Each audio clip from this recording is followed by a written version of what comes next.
Hello everyone, welcome back to Sankala YouTube channel.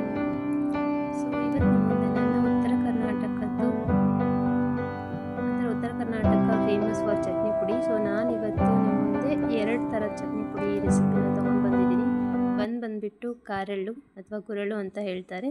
ಆಮೇಲೆ ಇನ್ನೊಂದು ಬಂದುಬಿಟ್ಟು ಅಗಸಿ ಖಾರದ ಚಟ್ನಿ ಪುಡಿ ಯಾವ ಥರ ಮಾಡೋದಂತ ಹೇಳಿಬಿಟ್ಟು. ಸೊ ರೆಸಿಪಿನ ಸ್ಟಾರ್ಟ್ ಮಾಡೋಕ್ಕಿಂತ ಮುಂಚೆ ಯಾರ್ಯಾರು ಚಾನಲ್ ಸಬ್ಸ್ಕ್ರೈಬ್ ಮಾಡಿಲ್ಲ ಮಾಡ್ಕೊಳ್ಳಿ ಅಂತ ಹೇಳ್ತಾ, ಸೊ ಇಲ್ಲಿ ನಾನು ಒಂದು ಬೌಲಲ್ಲಿ ಕಾರೆಳ್ಳು, ಆಮೇಲೆ ಇನ್ನೊಂದು ಬೌಲಲ್ಲಿ ಅಗಸಿ, ಆಮೇಲೆ ಸ್ವಲ್ಪ ಬೆಳ್ಳುಳ್ಳಿ, ಕರಿಬೇವು, ಜೀರಿಗೆ, ಉಪ್ಪು, ಆಮೇಲೆ ಖಾರದ ಪುಡಿ. ಸೊ ಇಷ್ಟು ಇಂಗ್ರೀಡಿಯೆಂಟ್ಸ್ ಯೂಸ್ ಮಾಡ್ಕೊಂಡ್ಬಿಟ್ಟು ಚಟ್ನಿ ಪುಡಿನ ಮಾಡ್ತಾ ಇರೋದು. ಸೊ ಮೊದಲನೇದಾಗಿ ಇಲ್ಲಿ ನಾನು ಸ್ಟವ್ ಆನ್ ಮಾಡಿಬಿಟ್ಟು ಕಡಾಯಿನ ಬಿಸಿ ಮಾಡೋಕ್ಕೆ ಇಟ್ಟಿದ್ದೀನಿ.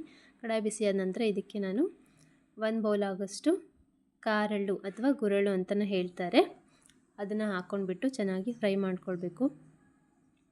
ಸೊ ಈ ಗುರೆಳ್ಳು ಅಥವಾ ಕಾರೆಳ್ಳು ಪುಡಿ ಅನ್ನೋದು ತುಂಬಾ ರುಚಿಯಾಗಿರುತ್ತೆ ಚಟ್ನಿ ಪುಡಿ. ಆಮೇಲೆ ಇದನ್ನ ನಾವು ರೊಟ್ಟಿ ಜೊತೆ ಅಥವಾ ಬಿಸಿ ಬಿಸಿ ರೈಸ್ ಜೊತೆ, ತುಪ್ಪದ ಜೊತೆ ತಿಂದರೆ ಇನ್ನೂ ಸಖತ್ ಟೇಸ್ಟಿಯಾಗಿರುತ್ತೆ. ಕಾರೆಳ್ಳು ಪುಡಿ ಅಥವಾ ಗುರೆಳ್ಳು ಪುಡಿ ಯೂಶ್ವಲಿ ಅಡುಗೆಗೂ ಯೂಸ್ ಮಾಡ್ತಾರೆ. ಅದರದ್ದು ಪುಡಿನ ನಾವು ಯಾವ ಥರ ಶೇಂಗಾ ಪುಡಿನ ಯೂಸ್ ಮಾಡ್ತೀವಲ್ವ, ಅದೇ ಥರನೇ ಈ ಗುರೆಳ್ಳು ಅಥವಾ ಕಾರೆಳ್ಳು ಪುಡಿನೂ ಅಡುಗೆಗೆಲ್ಲ ಯೂಸ್ ಮಾಡ್ಬೋದು. ನಾನಿಲ್ಲಿ ಇವತ್ತು ಚಟ್ನಿ ಪುಡಿ ಯಾವ ಥರ ಮಾಡೋದು ಅಂತ ಹೇಳ್ಬಿಟ್ಟು ಈ ಚಟ್ನಿ ಪುಡಿನ ನಾವು ಬಿಸಿ ರೈಸ್ಗೆ ತುಪ್ಪದ ಜೊತೆ ಸರ್ವ್ ಮಾಡ್ಬೋದು. ಸೊ ಇವಾಗ ಕಾರೆಳ್ಳು ಚೆನ್ನಾಗಿ ಫ್ರೈ ಆಗಿದೆ, ಅದು ಚಟಪಟ ಅಂತ ಅಂದಾಗ ಇದು ಚೆನ್ನಾಗಿ ಘಮ್ ಅಂತ ಸ್ಮೆಲ್ಲು ಬರುತ್ತೆ. ಆ ಥರ ಅಂದರೆ ಇದು ಚೆನ್ನಾಗಿ ಫ್ರೈ ಆಗಿದೆ ಅಂತ ಹೇಳಿಬಿಟ್ಟು ಡಿಸೈಡ್ ಮಾಡ್ಬೋದು. ಇವಾಗ ಗುರೆಳ್ಳು ಚೆನ್ನಾಗಿ ಫ್ರೈ ಆಗಿದೆ. ಈ ಫ್ರೈ ಆಗಿರೋಂಥ ಕಾರೆಳ್ಳನ್ನ ನಾವು ಮಿಕ್ಸಿಗೆ ಹಾಕ್ಕೊಳ್ಬೇಕು. ಇಲ್ಲಿ ನೋಡ್ತಾ ಇರ್ಬೋದು, ನಾನು ಇದು ಫ್ರೈ ಆಗಿರೋಂಥ ಕಾರೆಳ್ಳನ್ನ ಒಂದು ಮಿಕ್ಸಿ ಜಾರ್ಗೆ ಹಾಕ್ಕೊಳ್ತಾ ಇದ್ದೀನಿ. ಸೊ ಈ ಕಾರೆಳ್ಳು ಚಟ್ನಿ ಪುಡಿ ಮಾಡೋದು ತುಂಬಾ ಸುಲಭ. ಸೊ ಈ ಹುರಿದಿರೋಂಥ ಗುರೆಳ್ಳನ್ನ ಹಾಕ್ಕೊಂಡ್ಬಿಟ್ಟು ಇದಕ್ಕೆ ನಾವು 1 ಟೇಬಲ್ ಸ್ಪೂನ್, 1 ರಿಂದ 2 ಟೇಬಲ್ ಸ್ಪೂನ್ ಆಗೋಷ್ಟು ಜೀರಿಗೆನ ಆ್ಯಡ್ ಮಾಡ್ಕೊಳ್ಳೋಣ.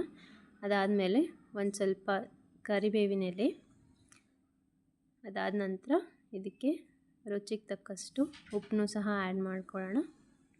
ಉಪ್ಪು ಹಾಕಿದ ನಂತರ ಇದಕ್ಕೆ ನಾವು ಒಂದು ಗಡ್ಡೆ ಬೆಳ್ಳುಳ್ಳಿ ಏನು ಸುಲ್ಕೊಂಡಿರ್ತೀವಲ್ವ ಅದನ್ನು, ಆಮೇಲೆ ಖಾರದ ಪುಡಿ, ನಿಮಗೆ ಜಾಸ್ತಿ ಖಾರ ಸ್ಪೈಸಿ ಬೇಕೆಂದರೆ ಖಾರ ಸ್ವಲ್ಪ ಜಾಸ್ತಿ ಹಾಕ್ಕೊಂಡ್ಬಿಟ್ಟು ಚಟ್ನಿ ಪುಡಿನ ಮಾಡ್ಬೋದು.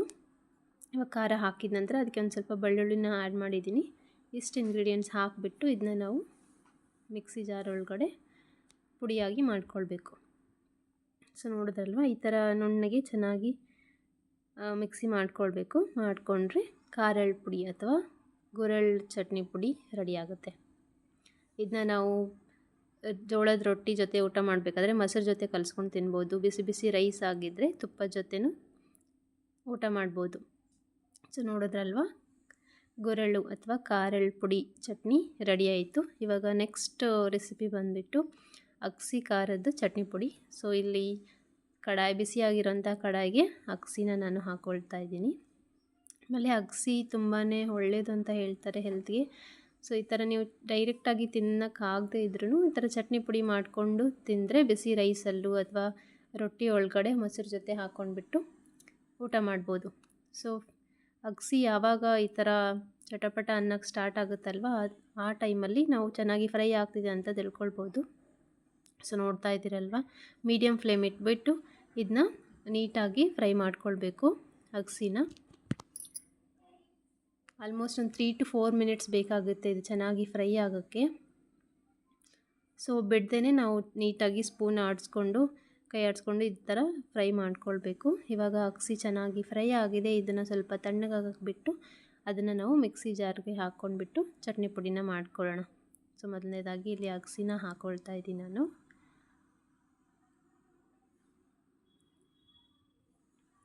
ಅಗಸಿ ಹಾಕಿದ ನಂತರ ಇದಕ್ಕೆ ನಾನು 1 ಗಡ್ಡೆ ಆಗೋಷ್ಟು ನಾನು ಬೆಳ್ಳುಳ್ಳಿನ ಸುಲ್ಕೊಂಡಿಟ್ಕೊಂಡಿದ್ದೆ, ಅದನ್ನ ಆ್ಯಡ್ ಮಾಡ್ಕೊಳ್ತಾ ಇದ್ದೀನಿ. ಬೆಳ್ಳುಳ್ಳಿ ಹಾಕಿದ ನಂತರ ಇದಕ್ಕೆ ಖಾರದ ಪುಡಿನ ಹಾಕ್ಕೊಳ್ಳೋಣ.